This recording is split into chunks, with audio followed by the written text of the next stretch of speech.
the same thing that you're accusing them of. Get over it. You tell them to stop BIT wording. You stop itching. I had said, now I don't mean to be harping on the girls here. He ended his video with, I don't mean to harp on the girls with this. Kind of feels like you did. The clip of my show from last week with the Girls Incarcerated, the Girls Unfiltered podcast. I talked about and touched base on kind of the different mindsets that some of these athletes had. And I want to first off address a couple of the points that Grant made in his video, which although I love the passion, it wasn't correct. So the main theme was that it's a two-way street. If we think the athletes are entitled, then why do we say that? Because they come on our shows and we need the athletes for our show. Now, part of that is correct. We always enjoy having the athletes on. They do add value to the show, especially when they come on and do these interviews and stuff like that. But it is definitely a two-way street. The media is here to stay. The media doesn't rotate out. The media is something that it doesn't have to qualify for the CrossFit Games every year. We just talk about it. And the one thing that every single CrossFit athlete, especially the ones that are wanting to make a living out of this, they are coming up against the fact that irrelevancy is the biggest threat to them. I talked about this on the podcast with Andrew Hiller, and I said, like, Justin Medeiros is a guy that's like, he's building into the media space now. He has the personality, the likability to be able to stay relevant, even if he's not inside the top 10. And I would be willing to bet he would still stay relevant in the space, even if he didn't qualify for the games this year. We're not going to put that on him, though, because he's got the online semis, and those are looking pretty good for him. So they're battling relevance. It's always, what have you done for me lately in terms of the athletes? So, we got a little glitch. Hopefully that didn't glitch out too bad for you guys.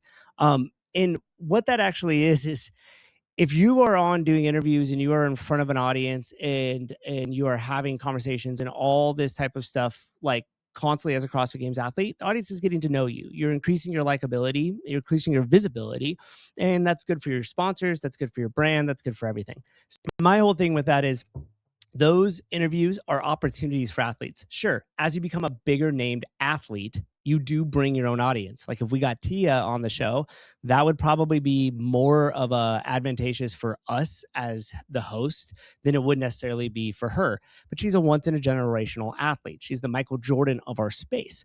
For the majority of the athletes, it's just about FaceTime and be able to continue to grow their own audience and get out their stories. So I definitely view it as I always, a two-way street is being nice with the interviews, because I do think that it is more advantageous for the athletes to do them than to not do them.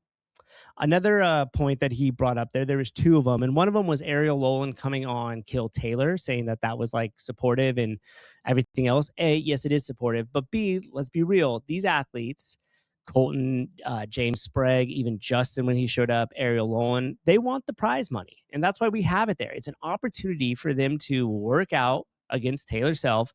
Usually it's under 12 minutes long and win upwards of, a few $1,000s, as we've seen multiple games athletes do.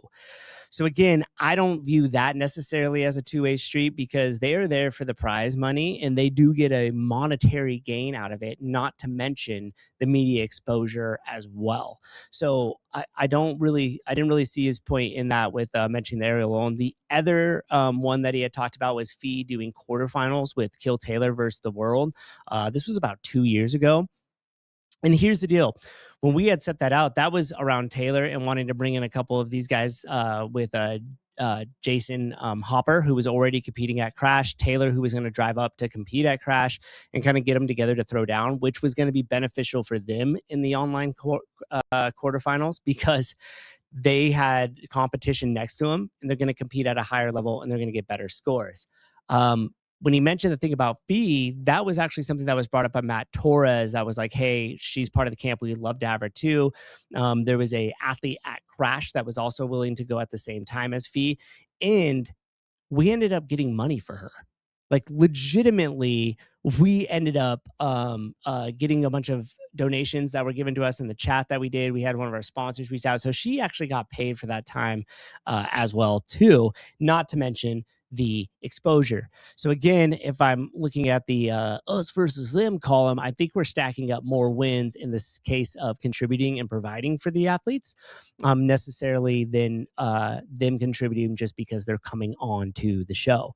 Now, with that being said, I also agreed with a couple of the things that Grant had pointed out in the video. The main one is yeah, it is a little bit of a two-way street that like we highlight, glorify, and talk about these athletes. That is our subject matter. And when they come on, it's great and it's awesome, and we get to build continued relationships with them. So in the case of the interviews, and them kind of playing the back and forth with the media, two-way street. The other thing, which he, of course, he clipped out and just played all my greatest hits on there, right? It was just me, looked like I was just going hard in the paint against those girls. And at the very end of that segment, I had said, now I don't mean to be harping on the girls here. He ended his video with, it sure seems like you are.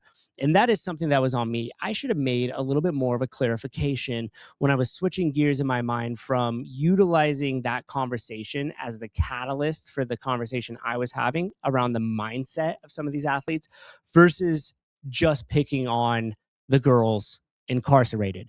And that was my fault there. I should have made some more clarity there when I switched over, because truth be told, especially those four ladies that are in the show, I really like all four of them a lot, especially Ariel. She will always kind of hold a special little place in my heart, because when I first was at Wadapalooza in 2022, she was the very first athlete that like came over and I ever interviewed right after an event. Some of the OGs in the chat might remember I got my confidence up a little too high after interviewing her and rushed Sarah Sigmundsdottir, in which case she ran away. Confidence low after that experience. But that's something that I personally like won't forget that Ariel had done. And I also just really like her and Dylan in general. So I definitely didn't mean that I was harping on them for that. I didn't mean that. And although it might have seemed that way, it was more or less around the mindset.